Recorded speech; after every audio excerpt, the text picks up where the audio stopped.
just to be playing music with him again and rehearsing with him was, yeah, I was deliriously happy. It was like strange, and I'll tell you something about that night. My fingers were so tired. I got to a point in that night, talking about that benefit, that I couldn't play. I hadn't been with Johnny playing wise since 1968. So it was quite a thrill. I was excited about it. I was. I thought it was great. Great idea. And had a hell of a good time.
This is going back to when Timmy and I started the band, which was yesteryear. I can't even remember what it was. 1961, maybe?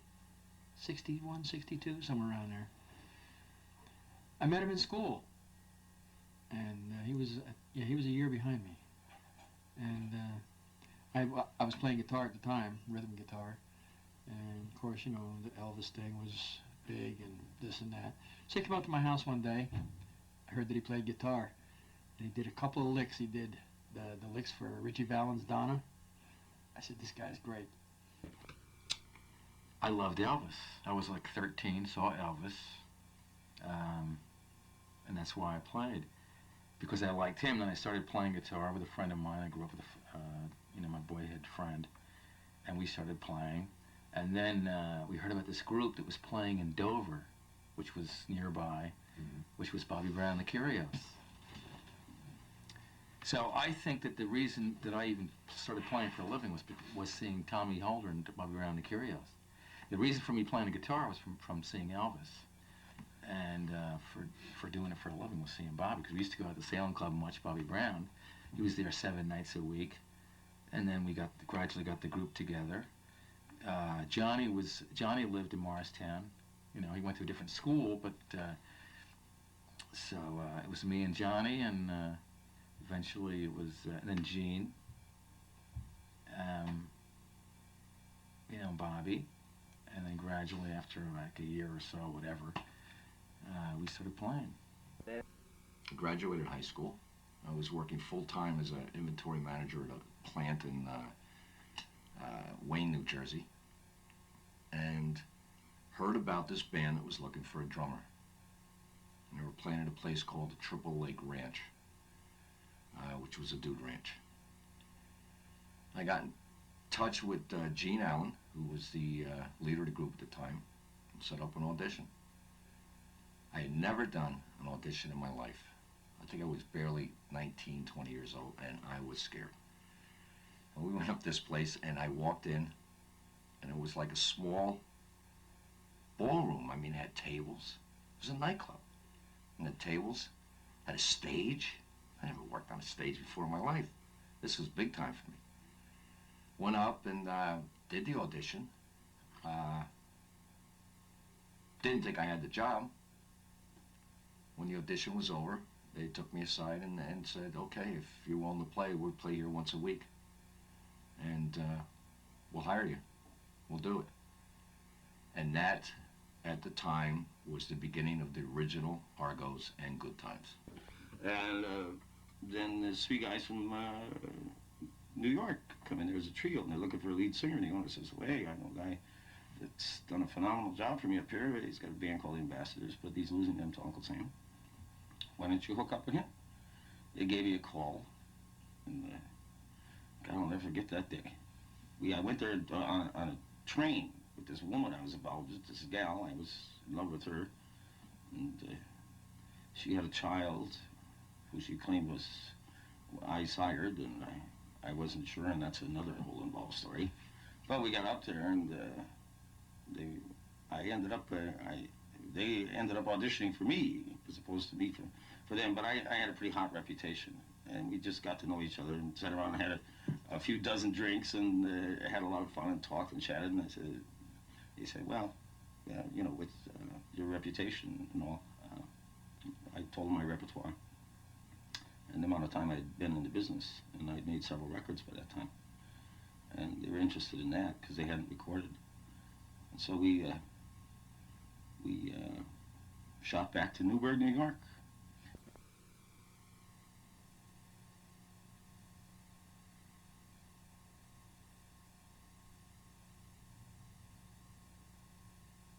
As far as the group really gaining momentum, getting into the recording scene, you know, getting hooked up with Harlow's, etc. Absolutely, it was back in Jay and the Americans, because they got into production. They were now into Cloud9 Productions. You know, they were expanding, getting into new areas. They liked us because we backed them. It was a case of being at the trade winds. That's the opportunity that we had. You know, it was a break because we were a house band. Could have happened to any house band, yeah. So, and they were buddies with Kama Sutra, you know, all the same thing. Richard Perry, who was going with a girl from some publishing company that's right there, Blackwood, I think it is, or, you know, the big publishing company. Lovin' Spoonfuls on Kama Sutra. They were all like on the same floor in 1650 Broadway. So we got into there. They, you know, decided to produce us. Booked us into Harlow's. You know, it was all like so that we were handy to the studio or whatever. And that was it. That's what got us rolling.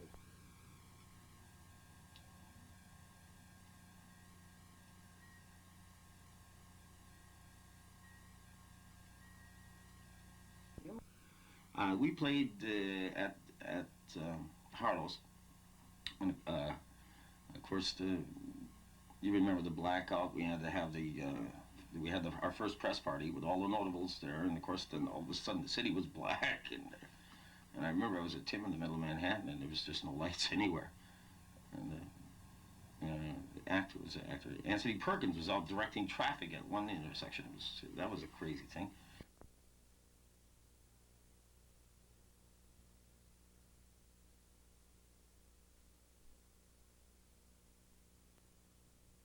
I thought Sammy Davis was one of the most charming and considerate men I've ever met in my life. When we met him, he was engrossed in a conversation with the people at his party. He had come to an opening for us at Harlow's. When we walked over to the table, he stood up and told everybody to keep quiet because he wanted to meet us, because that's what he was here for. And I felt thrilled. The only thing that bothers me was the publicity shot that made all the papers, has my hand sticking in it and Johnny standing in front of me. All you can see is my hand. And I'll never forget that as long as I live. It's just one little hand sticking out like that.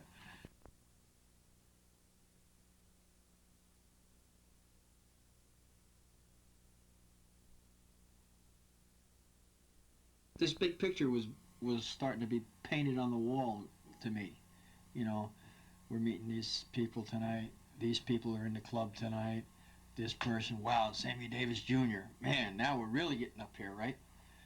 And I could see this whole thing was going to happen. I'm going to be famous, you know. Of course, it never happened. The sorest spot, I think, that sticks in my mind back in that era is the Rascals.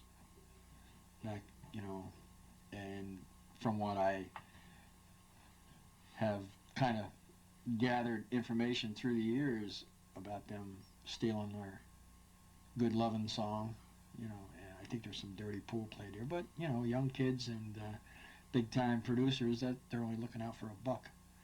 And they took advantage of us, you know, like they did with other artists.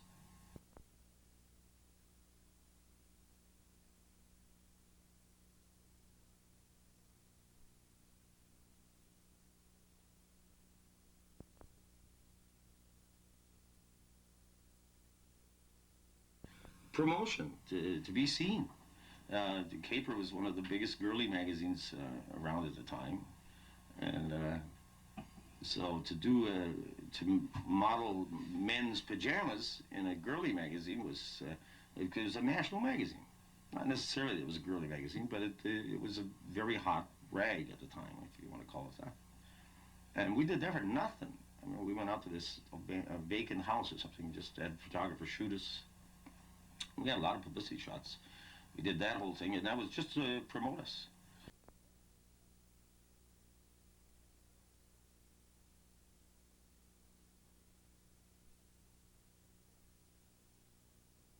That was shot out in Long Island somewhere, I think. Some house, I don't even know whose house it was, how we got into this house. That's foggy in my mind also. But yeah. There again, you know, everything is starting to happen. You know, just build you up. This picture's getting better and better and better, and all of a sudden, you know, the picture burns or a ladder falls down or something.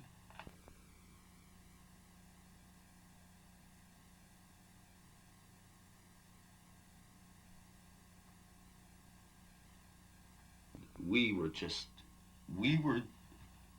Pat Boone rockabillys. We looked like Pat Boone. We dressed as dumb as Pat Boone.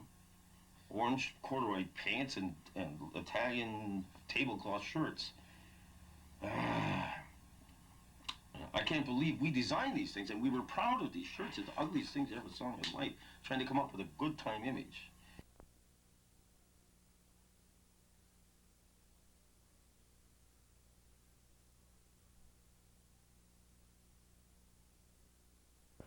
We were wholesome guys, and we were the kind of guys that they wanted to put in every supermarket across the country. When you thought Great Shakes, you knew the Good Times. That was their product. We were going to make a lot of commercials. They test marketed. They ran the film. They used excerpts from the film. Test marketed the thing. Started doing it in different parts of the country. I think in New York, it was like upstate, some different places. And some places it showed very good promise.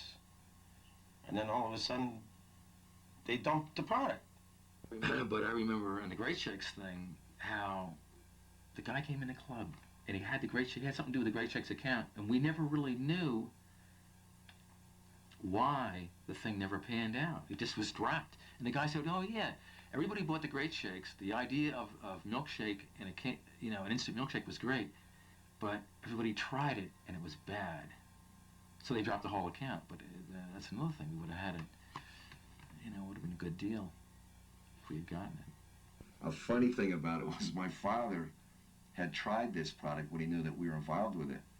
And he told me over the phone that it was the worst thing he had ever tasted in his life. He said the only way to make it even taste like a milkshake was to put half a quart of ice cream in it, which defeated the purpose of what this was for in the first place. But that was close. That was close.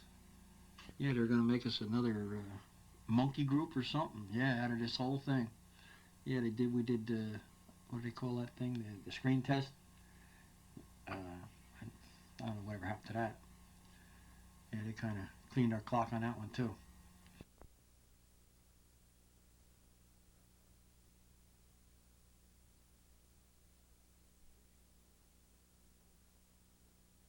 You were the first to leave the group, which also must have made it most difficult. Yeah, because at that time, I felt that the group was worn out. Didn't know what direction they were going in, because we changed direction so many times between Camera Sutra and our producers and so forth and so on, studio work, like I just told you. And then coming back to our hometown where they,